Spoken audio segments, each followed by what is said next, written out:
6వ వచనంలో ఒక మాట ఉందండి, చూడండి. అందరూ కూడా ఏమి చేయనయుండెను తానే ఎరిగి ఉండి అతన్ని పరీక్షించుటకు అలాగూ అడిగాను. ఈ 5 రొట్టెలు 2 చేపలు లేకపోతే 5,000 మందికి ఆహారం పెట్టడము ఎలాగో యేసయ్యకు చెప్పండి తెలుసు. అద్భుతం ఎలా చేయాలో యేసయ్యకు తెలుసు. అయితే అది శిష్యులకు తెలియాలని ప్రభువు అడిగాడు, పరీక్షిస్తూ ఉన్నాడు.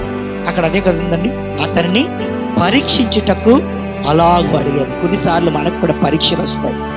ప్రభువు మీద మనం ఎంత ఆధారపడుతున్నామో, ప్రభువు మీద మనం ఎంత విశ్వాసం ఉంచుతున్నామో, ప్రభువు మీద మనకి ఎంత ప్రేమ ఉందో ఈ పరీక్ష తెలియచేస్తుంది. కనుక మన విషయంలో ఏదైనా ఒక పరీక్ష వచ్చినప్పుడు కొన్ని విషయాలు గమనించాలి. మన నమ్మకాన్ని ఆయన పరీక్షిస్తాడు. 2, మన విధేయతను ఆయన పరీక్షిస్తాడు. 3, మన ప్రేమను ఆయన పరీక్షిస్తాడు.